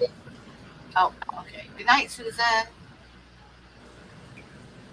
Well, while she's gone, we'll give away another card. Another print of the bear. Bear. And back of bear card. 1 step closer, Bob. Oh, you shouldn't have got up and We're done getting there. We're getting there. Okay, so same rules. We're going to do 1 to 75. And whoever comes closest without going over. And 1 guess per person. And I'm going to type start. Why are you screaming? Did you want another number, Amber? Sure. Let's do 95. Why are you screaming? No, it's 1 to 75. You can't do Oh. Yeah, well, I don't know the rules. 65. Pam, I am 100% driving the struggle bus these days. I'm trying. I swear. Did you get a number in, Bob? I was waiting to see what Julie put so I could put the same thing. Oh, thank you, Pam. I just realized. No. She's like, damn it. I'll take number 4. Number 4? Yep. Watch, it'll be 73 this time. Being incredibly. Thank you. You never know. A couple times it's hit number 1. Yeah. And then nobody won because everybody was over that. Yep. Julie. That was how I always played The Price is Right when I was a kid and I watched it with my grandpa. It's like, how low is everyone going? I'm going to go 1 lower than the lowest guy. At least you wouldn't be over. Okay, how do I do this now? Oh, no, I exited out of it. Don't worry about it now. No, I'm going to stop being rude in just 1 second. I won't need it unless it gets lost for sure. So I don't think it's ever hit 75. I think it got hit 74 one time. I don't know. I know it's hit 73 a couple times. Steven said $1. Oh, that was my problem. Did I mention I'm driving the struggle bus these days? Because Yeah. there we go. Done. Okay. You're loading it and driving it, and I just got it. Thank you, ma'am. Thank you for your patience, Bob. Check on them later. Check on them later. But do you have anybody to help you unload all that stuff there, or? No, I think that's going to be just me, which it won't be as bad as loading it. I do have a friend who's going to help me come load the U-Haul, which is amazing because some of the fish that I just shipped out Monday were Joseph's. So I have some tanks that are actually still set up with substrate in them. And I tried doing like very easy mode. So I drained the tank out with the Python, and I tried using a deli cup to scoop the substrate out into a 5-gallon. But I found that it takes 4 scoops and it's too much weight for me to carry. Because of my stitches still, I can feel it pulling. So I'm like, well, I don't know what's gonna happen. What do you? No. You're keeping her away. Bless her. She's so excited right now. She pants like a dog when she's overexcited. I know. Bless her. She needs it, Bob. She needs it. She is so full of it. I don't even Mike know. says he's breaking out his man kitty for Julie and BJ chocolate pudding. Here we go. Uh-oh. Oh, dear. Man, Kenny. But no, the unloading won't be nearly as bad as the loading would be, and I have just enough time that the stitches are going to be out, and it's not that it hurts to pick up things; it's that I just really don't want to pop something. Right. It's like, I know this is the most ridiculous phobia, but my dad and mom have this family friend that they grew up with who's like one of those 1980s bar ladies. And she has had all of her earrings ripped out in bar fights. Oh no. And it healed in a way that just, So I have this weird phobia about like things getting like my earrings, when they get caught on my hair, I have a panic for a second because I'm like, no. So the idea of popping a stitch is just, So the minute I feel pulling, I'm like, nope, we're done. We're done right now. Well, I'll tell you what I do that you could probably do too, because I hurt my arm about a year ago and it's never healed up right. So I can't like lift stuff with it. So I'm kind of like one armed when it comes to stuff like that. And what I do, like to move the fish tank, is I'll put it, which you can do when you're unloading, is I'll put it on a blanket and then I'll just pull the blanket. Mm-hmm. I've done that many times. I've actually, this is, so I moved the 90-gallon into the house by myself. And I was like, great. That's, if I can move that, I can move out an empty 75-gallon, right? I've lost a good bit of weight in the last few months through everything, so I didn't take that into account. And I had the back end, Pam, on one of those really like felt soft blankets. You know what I mean? The real slippery ones. Yeah. Yeah. And I get it to the stairs of the garage, and there's 3 stairs, and this was, oh gosh, 4 or 5 weeks ago. It was like a week before my surgery.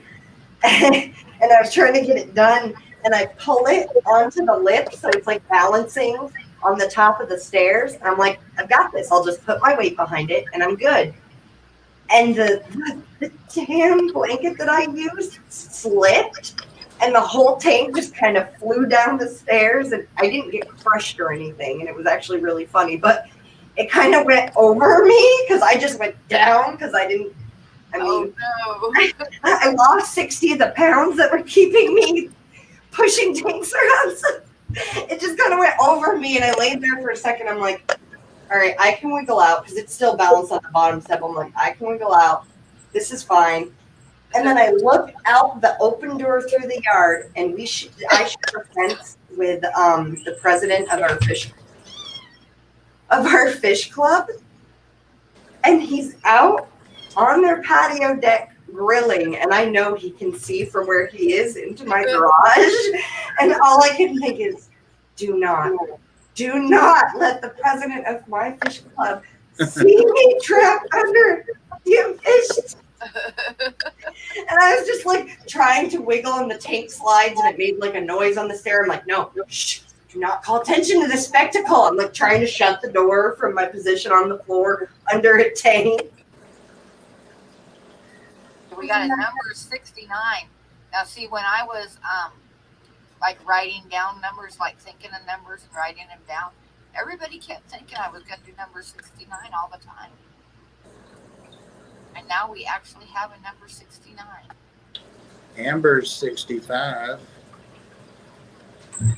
Hey. Oh, honey. Did I win something? Yeah, you want another card. Did I really? Yeah, so now what you got is, because there's like a drawing on the front and there's also a drawing on the back. Oh. So now you can have both of them displayed if you want to. The mods certified it. That's so cool. Yay. So, yep, as soon as you get moved, send me your address. I never win things. Oh, well, you just won twice. The So best- I'll hold 2 of them for you. The closest I've come to a win recently was finding this one in my garden. I'm very proud. I feel like she is my greatest harvest from my time here. She really is, though. I don't. She's turning me into like a worse pet obsessed person than I already was. Like, give it a year. And I'm going to meet people at a fish expo and I'm going to be like, yeah, Red Gills, that's fantastic. Do you want to see my cat? Look at my cat. Look at this video of my cat. Like, You know, Rachel loves her cats and she's had them in her videos, so she'll yes, love one it. of her cat, Pepper, is actually her editor. Yeah, exactly. Well known fact. Yeah. Very talented for a feline. Hey. My God. I also don't know how much of it is I'm keeping her up and she's just a wild kitty because again I did find her in the garden and actually I saw a calico out there yesterday and I was like, are you her mom? So, it's possible that her mom came back, but I was trying to trap her because I had seen her in the garden, and then when I finally got her, it's because my neighbor's tomcat, I'm pretty sure he was just beating the crap out of her. And I ran out and he jumped off from her and kind of came at me because he's a nasty cat. And I grabbed her up and brought her inside. Yeah. And that's the story of how I probably stole her from her mother. Those are the best cats that are found like that. I hate that cat. He beats up everything in the neighborhood. Frankly, I'm surprised he didn't kill her. It might be the reason why I only found one kitten out in that garden. And it's not just a mean cat. It's one of those males that marks its territory every 5 feet. Oh, God. So if you leave the garage door open, everything will just be soaked in cat pee. Oh, God. Yeah. They get a lot of the communicable things because they get scratched and bleed a lot or bite other cats that are, have feline leukemia and stuff. So Yeah, the vet. They don't usually live that long outside.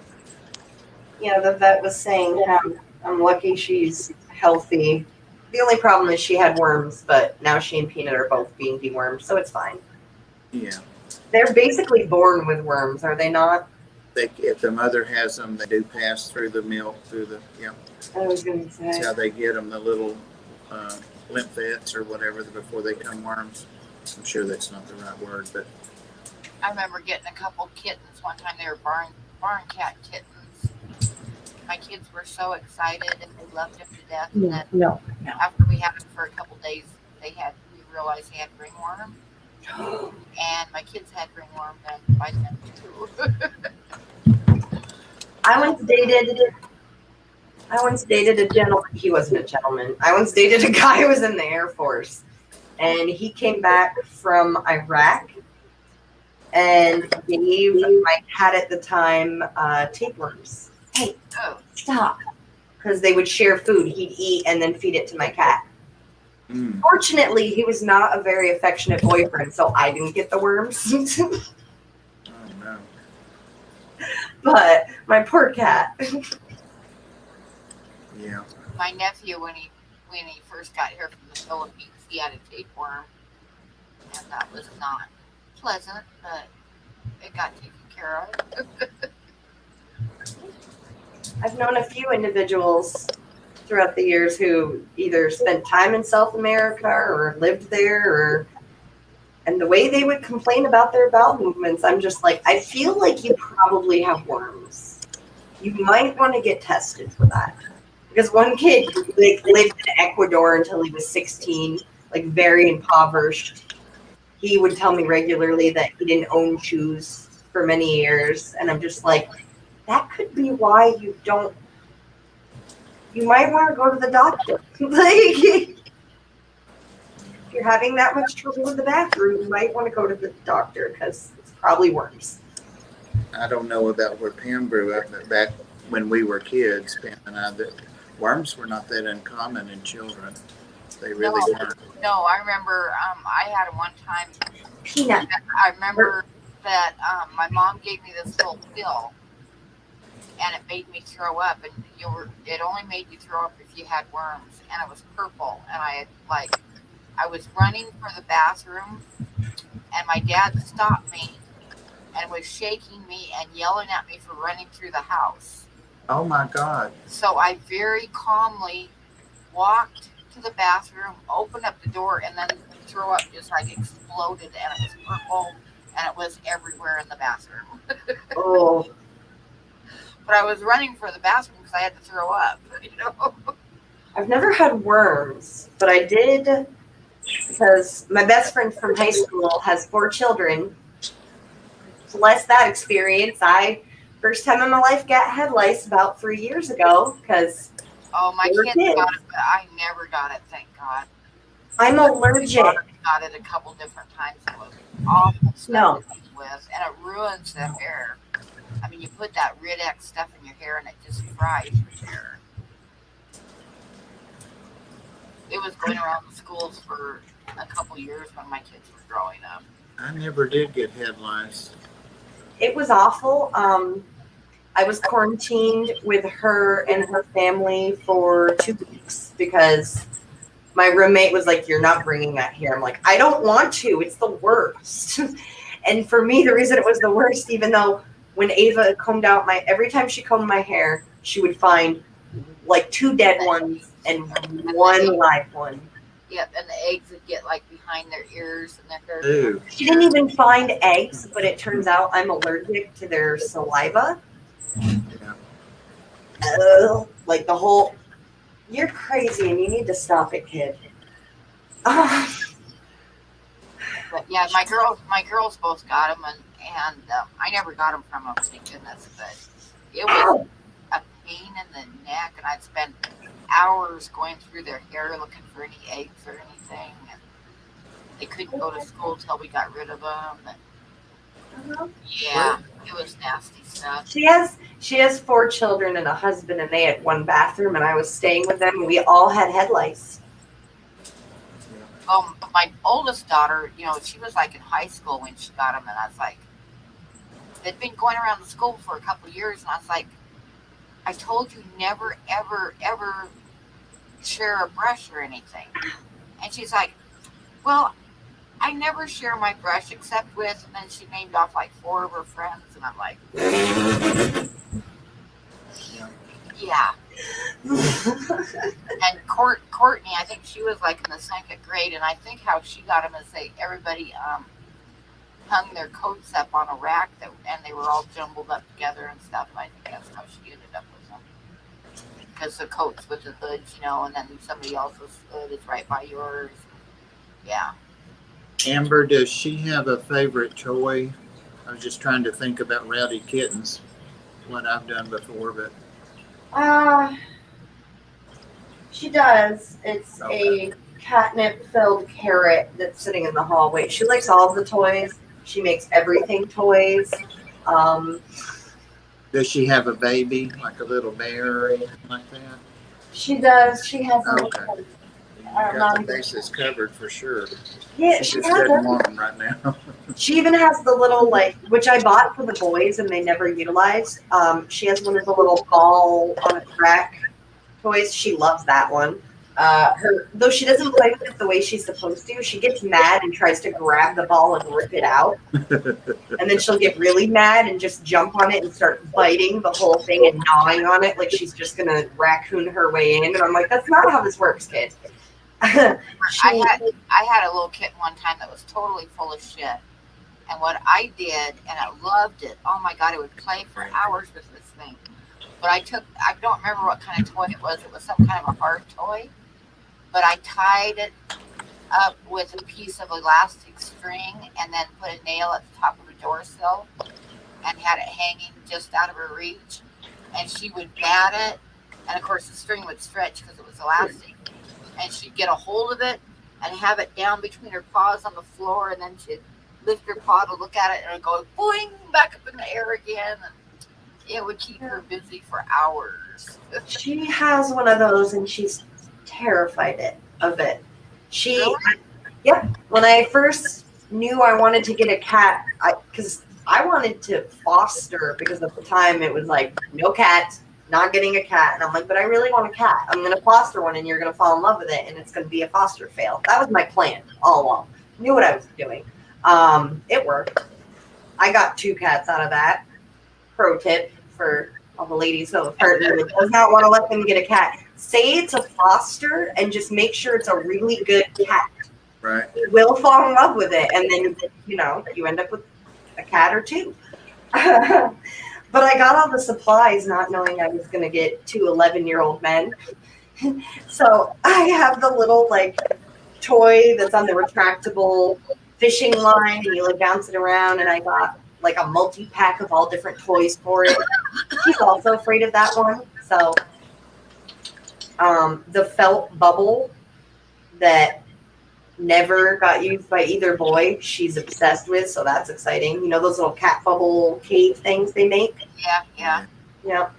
So no, she's definitely spoiled and has a lot of toys. She just has more energy than her attention span can put onto one thing. Right. She wants you. That's what she wants. Mike said her favorite toy is the whole house, and Holly said it's the lemon tree. Yeah. Oh, that for a tree. Okay, guys, it is time for me to go because I'm almost out of hours on StreamYard already. So I can't go over. So we're getting the bums rush. You are, because I have to get off of here, so I have enough stream time left for a couple more. Oh, I was going to ask, does anybody in the chat know, is Aquafella this weekend? It is. I know. It is, yeah.